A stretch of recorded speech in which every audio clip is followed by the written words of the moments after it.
Third example, find a real root of cos x is equal to 3x minus 1 by iteration method.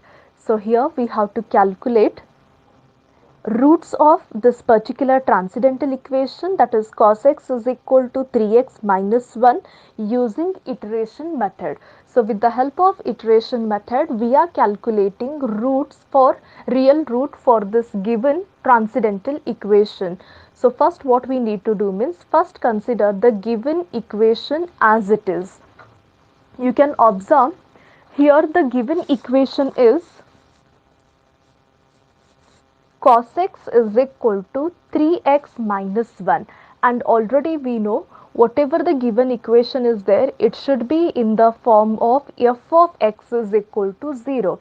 When we start this numerical method, that is iteration method, then the given equation should be in the form of f of x is equal to 0. So we have to convert now this cos x is equal to 3x minus 1 in terms of f of x is equal to 0. For that, write 3x as it is.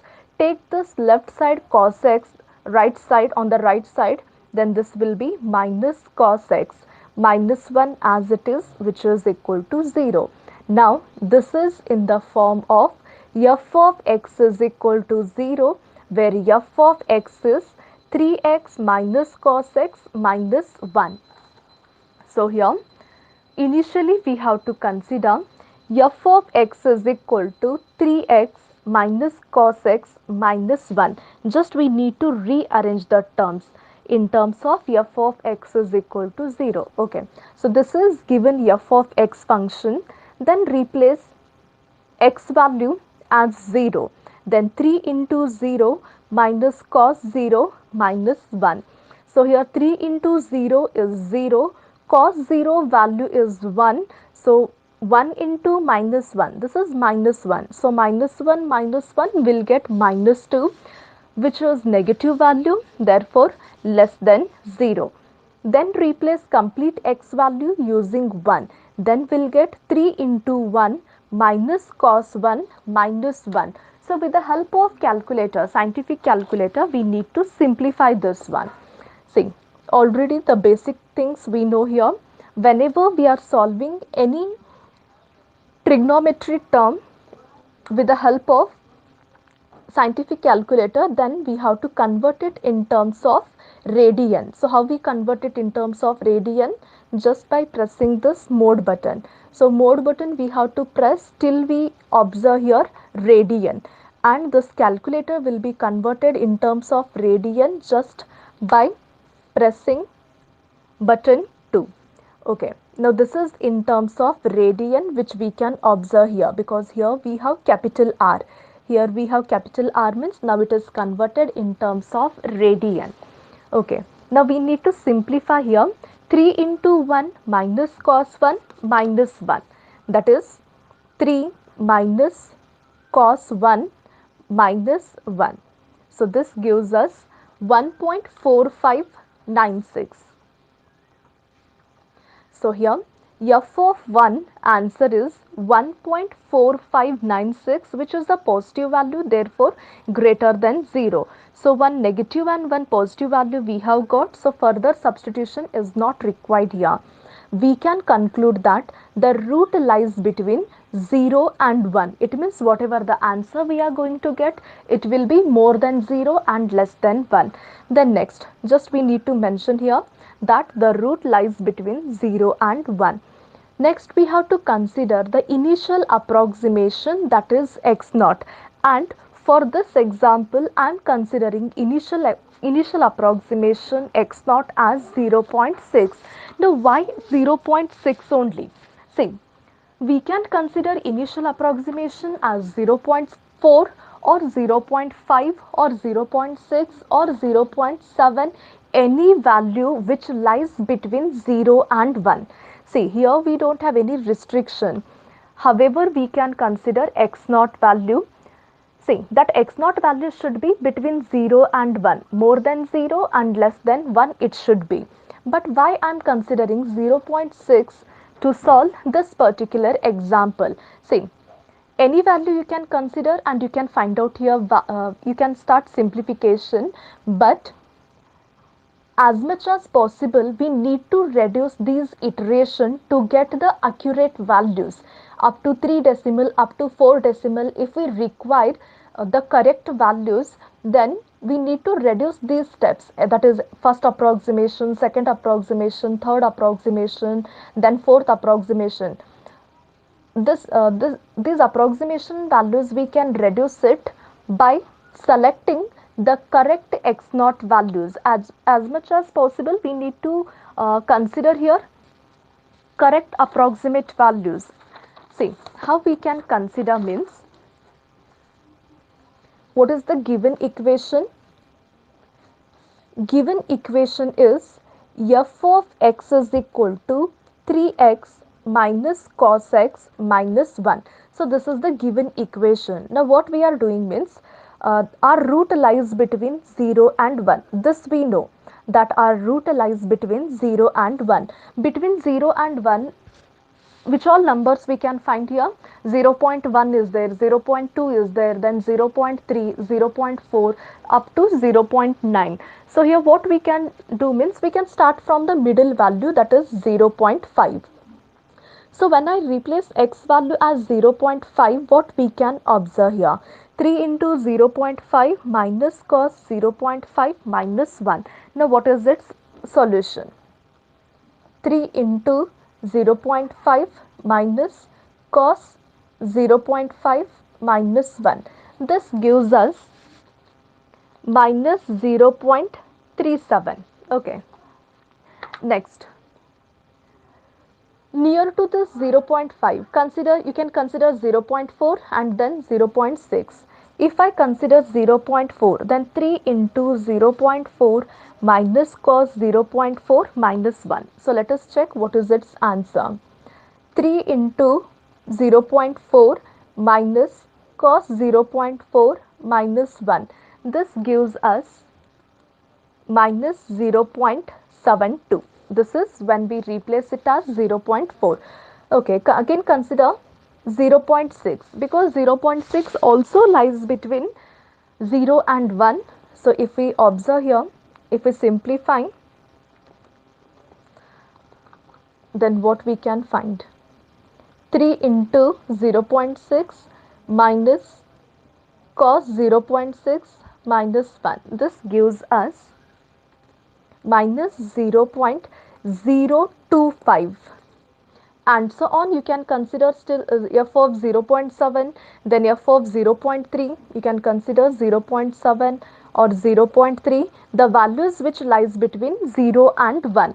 So if I replace it as 0.7, then again what we can observe? 3 into 0.7 minus cos 0.7 minus 1. This gives us 0.3 again. Okay, 0.33, and so on it continues. But you can observe here, among these which value is near to 0? So among these values, which value is near to 0? So the value which is near to 0, that value we have to consider as x naught value. You can observe this is 0.3, then 0.7, here it is 0.0, then 0.3. So among these, if we compare, then this 0.025 is near to 0, and this 0.025 is based on the substitution 0.6. It means if we take 0.6, then within few steps we can reach the accuracy. See, if you consider 0.5 and you solve, or if you consider 0.4 and then you simplify, then also you are going to get the answer. But it may take extra steps to get exact accuracy. So what we can do here means, initially just with the help of calculator we can verify for which particular value we may get the value which is near to 0. Okay, so the value which is near to 0, that value we have to select here as x naught, just to reduce the steps. Otherwise you can consider even 0.5 also to simplify the example. So here I am considering 0.6, because when I replace 0.6, The answer is near to 0. Okay, given equation, f of 0 value, f of 1 value, here it is giving negative, here it is giving positive, so opposite signs we have. Based on that, we can conclude that root lies between 0 and 1. Between 0 and 1, I am considering 0.6 as x naught value, and this is our initial approximate root. After considering, after consideration of this 0.6, that is x naught value, then again we have to consider the original equation only. So what is the original equation here? Cos x is equal to 3x minus 1. So again we have to consider the original equation, that is cos x is equal to 3x minus 1. Then we have to reduce it in the form of pi of x. So how we can reduce it in terms of pi of x means just we need to simplify here. See how we can simplify this one. What is the equation? Cos x is equal to 3x minus 1. Take minus 1 this side of the equation, then cos x as it is, minus 1 we are taking left side, therefore plus 1 it will be. Then 3x is remaining. We are calculating x value. So take this multiplied 3 also left side, then cos x plus 1 divided by 3 is equal to x will get. Therefore, this one only we can write as x is equal to 1 plus cos x divided by 3. So here x is equal to 1 plus cos x divided by 3 we have to consider as pi of x. So this is the required pi of x. So x is equal to 1 plus cos x divided by 3 is equal to, this we are considering as pi of x. Now, once we calculate pi of x equation or the pi of x value, after that we need to take its derivative, because next step is what? Calculation of pi dash of x, and this pi dash of x means that is the derivative of pi of x. Now, how to calculate derivative of pi of x? Observe here. What is pi of x? Pi of x is 1 plus cos x divided by 3. In that, divided by 3 is a constant value. So just take it outside. Then 1 divided by 3, within the bracket we have 1 plus cos x. Then how we need to differentiate means we need to differentiate with respect to x. Derivative of this pi of x is pi dash of x. 1 divided by 3 is constant which is multiplied with a particular function. So whenever we start differentiation, first we need to take constant term outside the derivative. Always take constant term outside the derivative. Then within the bracket what we have? 1, and derivative of 1 is 0, because 1 is a number which is constant. So derivative of constant is always 0. Then next, cos x. What is derivative of cos x? Derivative of cos x is minus sin x. See, 1 divided by 3 is multiplied with a particular function, therefore we are taking it outside the derivative. Then 1 is constant, its derivative is 0. Cos x derivative is minus sin x. Therefore, 0 minus sin x is minus sin x into 1. That is minus sin x divided by 3. This is what? Pi dash of x. So, pi of x is 1 plus cos x divided by 3 and its derivative is minus sin x divided by 3. So, here we can write directly that derivative of this pi of x is pi dash of x, which is minus sin x divided by 3. Then after finding pi dash of x, what we need to do? This x we have to replace with the help of x naught, that is 0.6 under modulus sign. So under modulus sign, replace x value as 0.6. So pi dash of 0.6 is equal to under modulus sign minus sin 0.6 divided by 3. So what will get here? Minus sin 0.6 divided by 3. So this gives us minus 0.188, but within modulus sign we are writing means negative sign will be converted in terms of positive because we have here modulus sign. Therefore, under modulus sign, its value is 0.188. Now 0.1 is what? 0.1 is obviously less than 1. So here pi dash of x is less than 1. So the root converges. So here it converges. So based on that, further simplification we can calculate here. See, first we have considered the given equation as it is, then we converted it in terms of x, and this is what? Pi of x. Calculate its derivative, that is minus sine x divided by 3. In this, replace x naught value, replace x value as 0.6, and it should be always less than 1.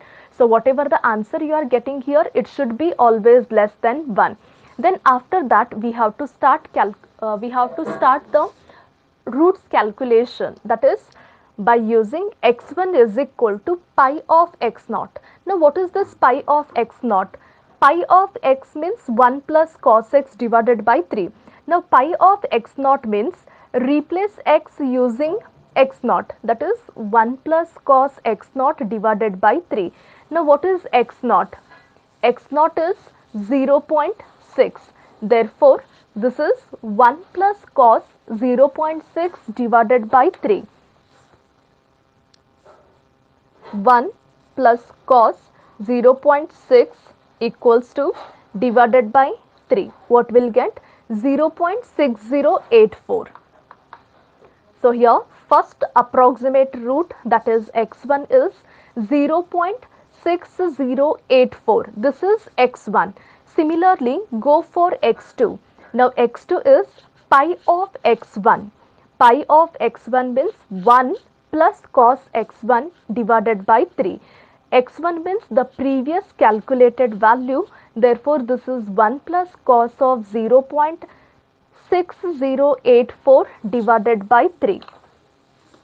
So here 1 plus cos of 0.6084 equals to, then divided by 3. What will get? 0.6068. So the second approximate root is 0.6068. Similarly, calculate the third approximate value, that is x3. x3 is equal to pi of x2, that is 1 plus cos x2 divided by 3. 1 plus cos, replace x2, that is previous answer, 0.6068 divided by 3. Using calculator, if we simplify this one, then again here 1 plus cos of 0.6068 divided by 3. So this gives us 0.6071. So this is the third approximation. So x3 value is 0.6071. Similarly, calculate the fourth approximation, that is x4 is equal to pi of x3. So this is pi of x3. Sorry. x4 is equal to pi of x3, that is 1 plus cos x3 divided by 3. Replace the previous x3 value, that is 0.6071, and simplify this. Again what we can observe means we will get here 0.6071. See, when we simplify 1 plus this one, cos of 0.6071 and divided by 3, will get here 0.6071 only. So we can observe here that our third approximate answer is 0.6071, and even though the fourth approximate answer is 0.6071, so here 4 decimals are similar. After decimal, 4 values we got as similar. Based on this, we can conclude here that the required real root for the given transcendental equation, that is cos x is equal to 3x minus 1, is x is equal to 0.6071. So this is the required real root for the given transcendental equation using